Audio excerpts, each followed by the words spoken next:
Imagine for a moment that you let me borrow something of yours. Something big and valuable, like a vehicle maybe. Like, well, we were having all those troubles with our vehicles last fall. Some of you did offer to let us use your car, and that was very sweet, very generous of you. And I sincerely hope that we are free of car problems for a while in real life. But let's just pretend that something happens, and my family, we're in need of a way to get to work, to shuttle our kids to their various activities, and because you are so kind and you're so generous, you let me borrow your vehicle, for a week. But when I return it, you notice something. You notice that there are a lot more miles on it than when you dropped it off. I'm saying well over 1,000 miles more than it had before. So you ask me about it. Say, what's up with that? And I said, so this week we actually took a few days off, and as you know, we're from the north originally, we're from the Midwest, and we've been kind of missing the snow, and it just so happened that this week Florida had some snow up in the Panhandle. They had 8 inches of snow, the most ever at any one time in the state of Florida in recorded history. So we just had to go and experience that for ourselves. So we just drove up to Pensacola. It was great. And then while we were there, we were like, you know what? We're not that far from New Orleans here. And so, I've never been. And so, I've heard the beignets are good, the gumbo, the po' boys, the etouffee, and jazz music. I'm always a fan. And so we just drove right on over to New Orleans, and we had a great time. It was just an 11-hour trip or so each way. Hope that's okay. If I did that, how would you feel? I dare say you would at least be a little bit surprised. Probably you'd be frustrated. You'd be angry. Why? Because I had used your car for a purpose other than the reason that you let me use it. I took advantage of your generosity. And you would be right to be frustrated. Because when we borrow something, first of all, we're supposed to return it in at least as good a condition as when we got it, right? And we're only supposed to use it for the purpose for which we borrowed it. That is just common courtesy. It's a way we show respect to whoever owns whatever it is we're borrowing. Here's the reason I bring that up. I think this same principle is true when God is the owner and we are the borrower. When you think about it, what we think we own, our stuff, our resources, even our very lives, are actually just on loan from God. Because He's God. He made everything, and really it belongs to Him. As Psalm 24, verse 1 says, "The earth is the Lord's, and everything in it, the world and all who live in it." And if we're followers of Jesus, that is even more true. Because when we're saved, we're born again into Him, we submit to Him as our Lord. And that means that everything we are, everything we have, is His. And because of that, we have the responsibility to use what He gave us in a way that would honor Him. It's just like the responsibility I would have if you let me borrow your car. Because we're just caretakers. We're stewards of the resources we have. Well, we are in a series in here called Growing Up, and it is all about growth. God calls all of us to grow to become more like Jesus. And in this series, we're talking about possible next steps we can take to live, love, give, and go more like Jesus taught and modeled for us. Now, Jesus set a really high bar. But I believe there's always something, there's always a next step we can take to grow in each of these areas. Now, in order to do that, we're going to need to say no to ourselves at some level so that we can say yes to God and become more and more the men and women He created us to be. It's like what Jesus said in our memo verse that we're memorizing as a church this month. Maybe you've got it memorized by now. Luke 9, 23, then he said to them all, whoever wants to be my disciple must deny themselves and take up their cross daily and follow me. So we make the commitment every day. I'm not going to live just for myself today, but for God. I'm telling you, if we do that, it is amazing the growth God can produce in us, as well as what he can do through us to help other people, the fruit he can produce. Last week, we talked a lot about how we can love more like Jesus taught and modeled. It's very closely connected to what we're going to talk about today, giving as Jesus taught and modeled, because this is one of the ways we show love. We give of ourselves to others. And we do that, of course, for like our family and those in our friend group. We do that for our church community, but also we do that for those in need. And even we do that for God himself. To love someone as Jesus loved means that we are committed to that person's highest good. And that commitment involves generosity. It involves giving. Now, just in case you are cringing right now, because it sounds like we're about to talk about money in church, and you get like all uncomfortable when we do that, maybe even you get a little bit angry when churches talk about money, because that's all churches ever talk about. First of all, I want you to know, I get it, all right? But I just ask, take a deep breath. It's going to be okay. Just try to hear me out. I also want you to know that when I say giving, I am not just talking about money. It does include money, but it's a lot broader than that. It's about being generous with ourselves, our whole life. We're going to read one of Jesus's very famous parables today. It's in Matthew chapter 25, if you want to follow along, which I always encourage. A parable is one of Jesus's favorite teaching tools. It's like an analogy. Right? Jesus takes everyday situations that would have been very normal to people hearing him back then, and he uses them to explain spiritual truths. Often we think of parables as stories Jesus tells, and many of them are stories. We're going to go through a bunch of Jesus's parables in our next teaching series, which we're going to start in just a few weeks in February. But the one we'll read today is a story. It's a story parable that we will not cover in that series because we're going to cover it today, and that would just be too much, okay? This is a story the NIV version calls the parable of the bags of gold. Although I do not know this story by that name. I didn't learn it by that name. I learned it by the name, the parable of the talents. We'll come back to that talents thing, but here's Matthew 25, starting with verse 14. Jesus says, again, it will be like a man going on a journey who called his servants and entrusted his wealth to them. To one he gave 5 bags of gold, to another 2 bags, and to another 1 bag, each according to his ability. Then he went on his journey. Okay, so what the NIV calls a bag of gold was actually an ancient unit of measurement of currency called a talent. I am sure the translators of the NIV changed it to avoid confusion with our English word talent, right? Bags of gold, talent, same thing. So you might be wondering how much that is, how much a bag of gold or a talent is worth in today's money. Well, it's a lot, okay? Just one estimate that I read is that 1 bag of gold or a talent is worth approximately $500,000 today. It's nothing to sneeze at, right? So that's how much the master gives to the one guy. To another guy, he gives about $1 million, and to the other guy, he gives about $2.5 million. So apparently this guy going on the journey is very wealthy. And so he entrusts his servants to take care of these resources, this money for him. Verse 16, the man who had received 5 bags of gold went at once and put his money to work and gained 5 bags more. So also the one with 2 bags of gold gained 2 more.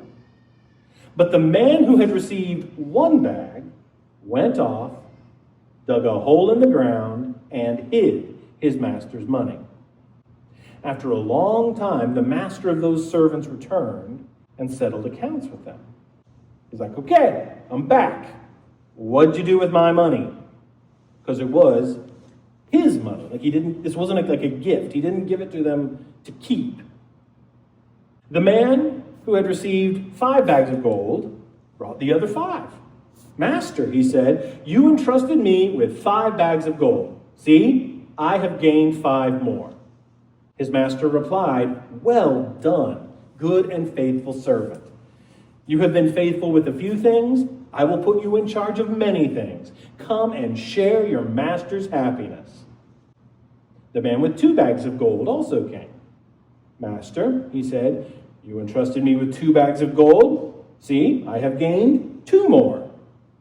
His master replied, well done, good and faithful servant. You have been faithful with a few things. I will put you in charge of many things. Come and share your master's happiness. Then the man who received 1 bag of gold came. Master, he said, I knew that you are a hard man, investing where you have not sown, and gathering where you have not scattered seed. So I was afraid, and went out and hid your gold in the ground. See, here's what belongs to you.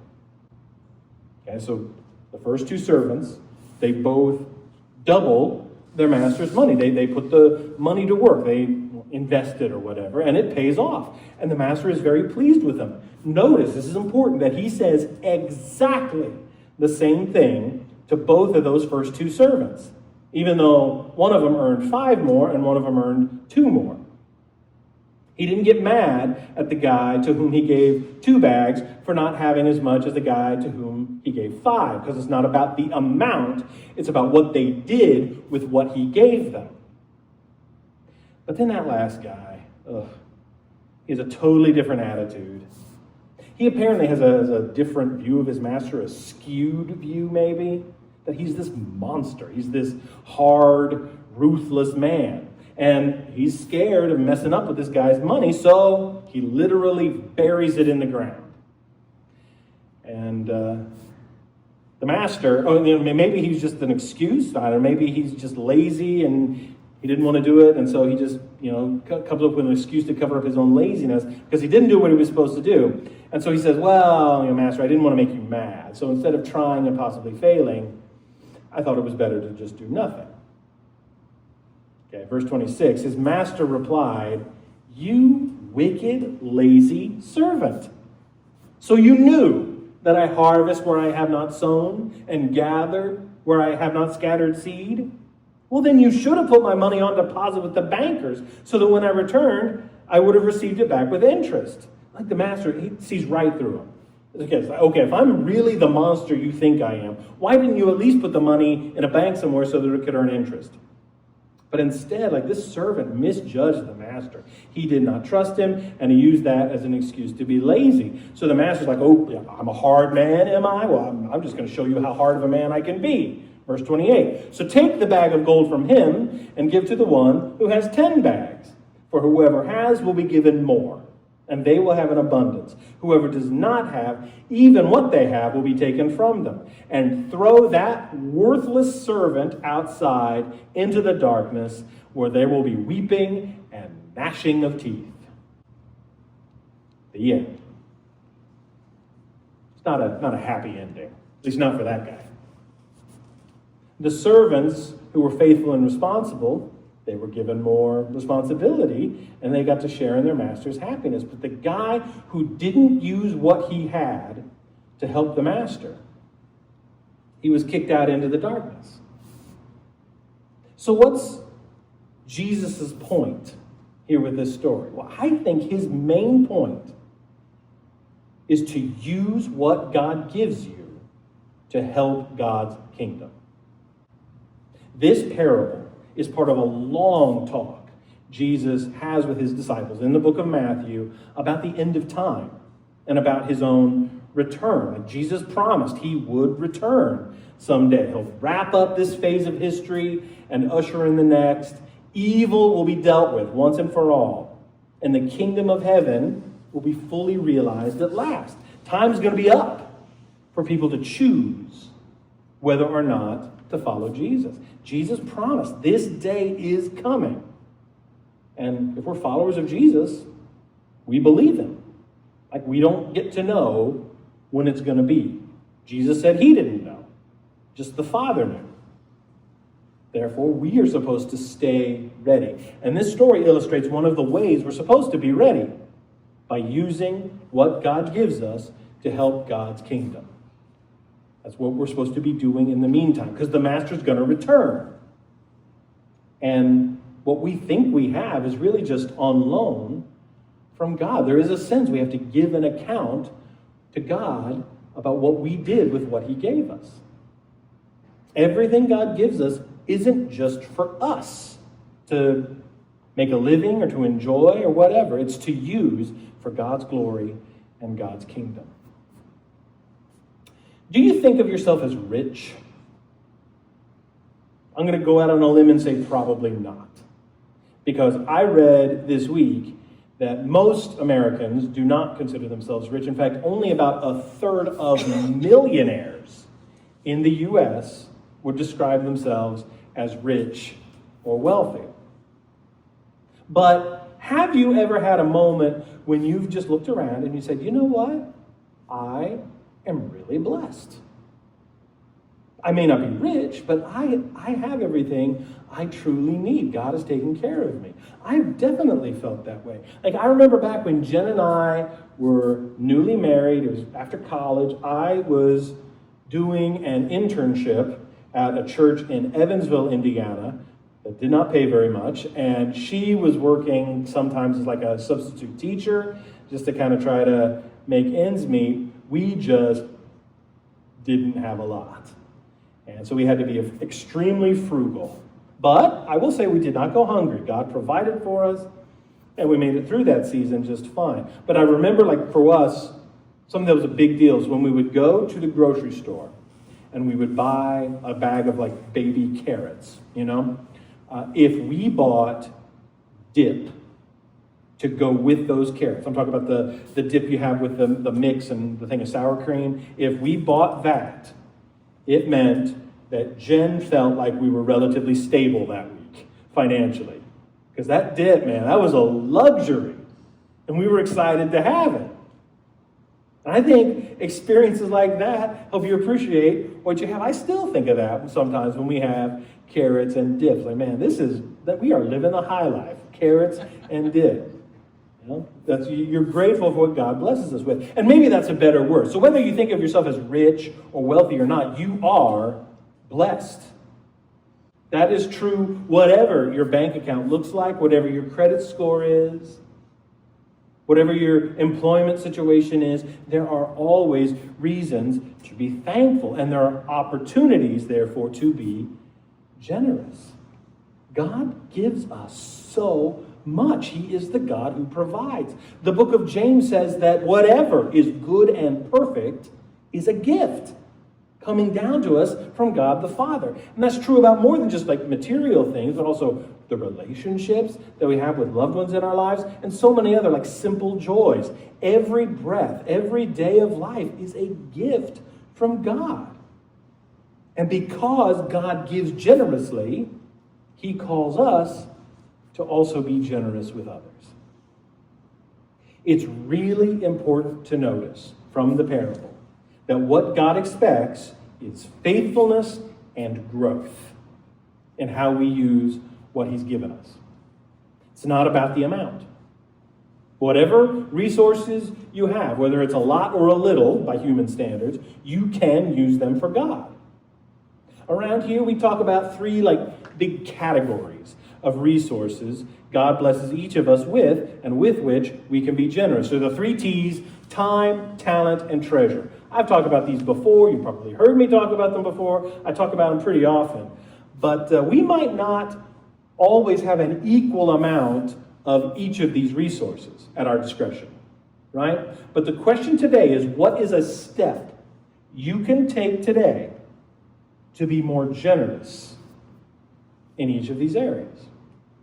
With time, right, we may all have the same 24 hours a day, 168 hours a week. But it is true that some of us have different demands on our time. We might have work, we have school, we have family obligations. Depending on your season of life, you might just be a very busy person. And the suggestion to be like generous with your time might even cause you a little bit of anxiety. You're like, I don't have time to spare. And I get all that. I mean, some of us might have 5 bags of time. Some of us might just have 1 bag when it comes to extra time. But even with that being true, how much do we do? How do we use the time we have? Does the way I spend my time reflect the values of God's kingdom? If Jesus were living my life in my shoes, how would he spend his time? Am I spending my valuable time on what really matters? What really matters? Well, I'm glad you asked. What really matters are things that are eternal, that last beyond this life. Things like your relationship with God, your relationship with other people. Spending time with God matters. Serving people matters. Participating in community matters. Investing in your kids or other loved ones matters. So maybe, for some of us, our next step might be to change something in our lives so that we are more intentional to use our time on what really matters. To prioritize time spent with people or with God. Like, is this an area in which you can grow to be more like Jesus? Followers of Jesus are also generous with our talent, our abilities. You might have guessed this by now. We get our English word talent from the parable that we read earlier. Because even though it's about bags of gold, the story applies so well to things that we do that that word came to mean things that we can do. Like, we all have talents, we have skills, we have gifts. You think you don't have talents? Yes, you do. Like, I hear people say all the time, well, I don't really have any special talent. Yes, you do. You don't have to be like the best in the world at something for it to be a talent. You don't have to be good at everything. Not everybody gets to be that 5-talent guy from the parable. In fact, most of us aren't. But whatever you can do, do it for God. I saw a Reddit thread where people wrote about unusual talents they have that they consider useless. A useless talent. On this list were things like folding a fitted sheet so well that it looks just like a folded flat sheet. That is pretty impressive, I have to say, right? Someone else wrote that they can pull apart 2 pieces of flat Lego without using their teeth. Someone wrote they can put in a USB plug the right way the first time, every time. Somebody said they have the ability to recognize and identify any font just at a glance. I don't know why you would have that talent, but they have that talent. Somebody has the ability to pick up almost any like small item from the floor using their toes because they're too lazy to bend over. And I'm gonna be honest, I'm gonna give you a little sneak peek into my life. That is a talent I also have. Don't be jealous. I know you're jealous. But to be honest, can God use that gift? I don't know. I believe it's possible. Any of those gifts that we consider useless. But you might also have a few talents that you consider useless. But I believe that you also have at least 1 or 2 talents that are useful to others, useful to God. That might not be glamorous. They might not get a lot of attention. My daughter's a dancer. She does that in front of hundreds of people all the time. That may not be your gift, but whatever you can do, do it for God. So how do we do that? Really, I think it's simple. Let's not overcomplicate this. Use your talents to help people who need help and help the church community. That's it. Like maybe you're handy with like household repair stuff. Maybe you're good with kids or the elderly. Maybe you're just super outgoing and make friends really easily. Maybe you're a good cook. Maybe you're musically inclined or good with technology. You're just like a deep thinker. Any of those talents, whatever you're good at, find a way to use it for God. Like if you're an athletic type of person, maybe you could coach, help younger athletes develop not just their athletic skills, but to develop and grow as people. If you're an artist, create art that points people to God. Don't just use your talents for yourself or even to make some money. Nothing wrong with that, of course. But God didn't give you your talents just for you, but also for the good of his kingdom. So help someone who needs help and help the church. What's a step you can take to grow in that area? What's some way you can help that is beyond the way you're helping right now? So we're generous with our time, our talent, and also our treasure.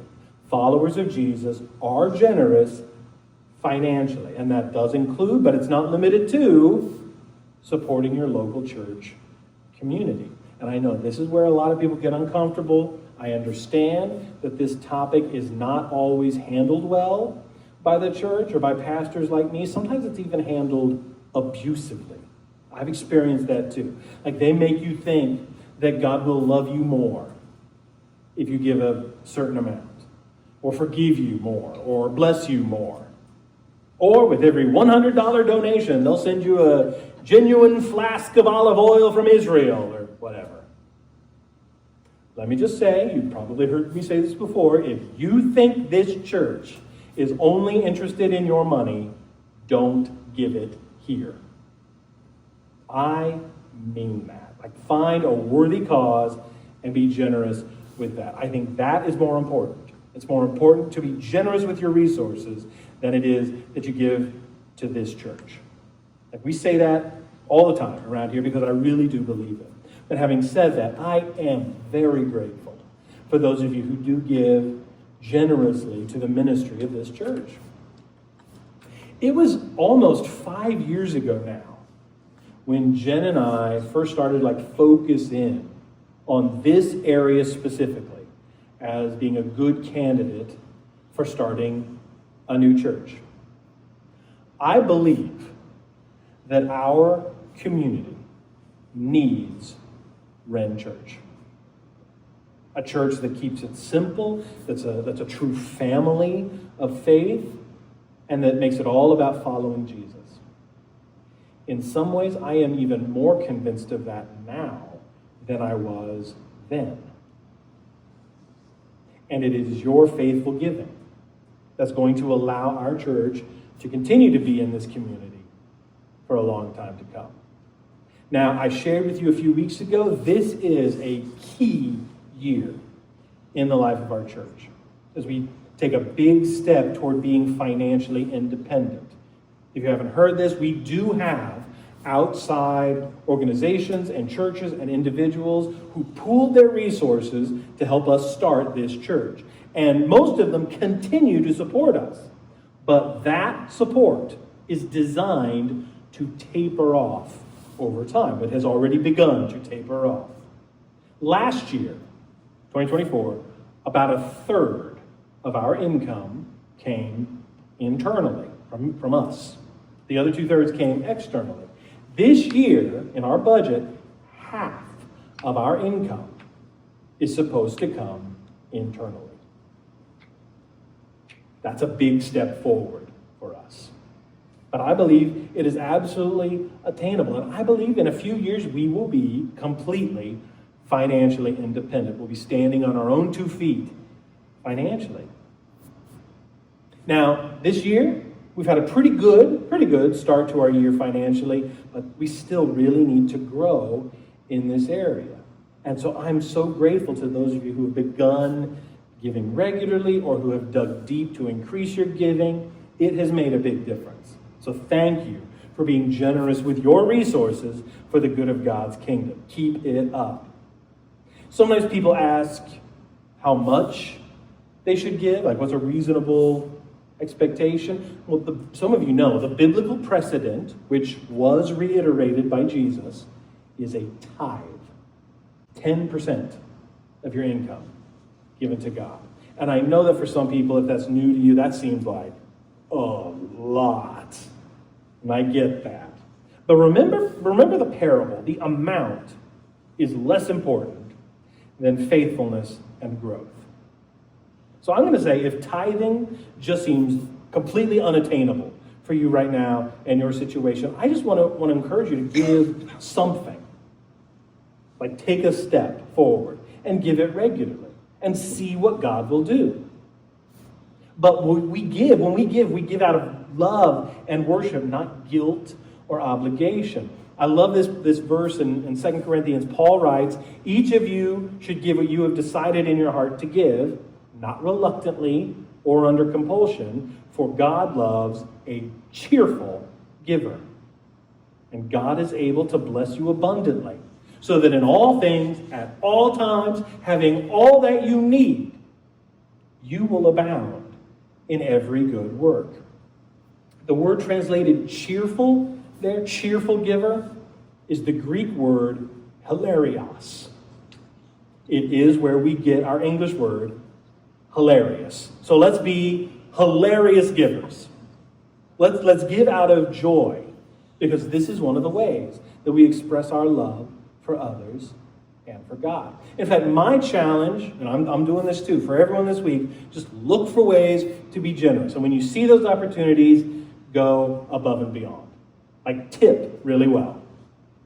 When they ask you at the checkout line if you want to donate something to help juvenile diabetes or fill a food pantry, do it. Like if you have the chance to give, then give. I started doing this a few years ago before we moved here, when our income was very, very meager, to say the least. And I gotta say, it is really amazing the way God will bless us when we are generous. And that gives us the ability to be even more generous in the future. So it's really simple. Look for opportunities to give and go above and beyond. So as followers of Jesus, let's be generous with our time, our talent, and our treasure. What's a way you can take another step this week in one or more of those areas? Use what God gives you to help God's kingdom. And even if you don't consider yourself a follower of Jesus right now, I'm just going to act like, is generosity ever a bad thing? I don't think so. I think generosity is very, very rewarding. But like in the parable, our master will return. And he expects us to use what we have, what he has given us, for him. But no matter how generous we are, as the saying goes, we can't outgive God. Our ability to be generous will never surpass his willingness to bless. He is the ultimate giver. Not only did he give us like all of life and this beautiful world and so many other incredible blessings, he gave us Jesus. Most famous verse in the Bible, John 3:16, God so loved the world that he gave his one and only Son. He gave us Jesus so that we could be forgiven and we could belong to his kingdom forever. Our generosity is inspired by his generosity. We're blessed to be a blessing to others. We give because he gave.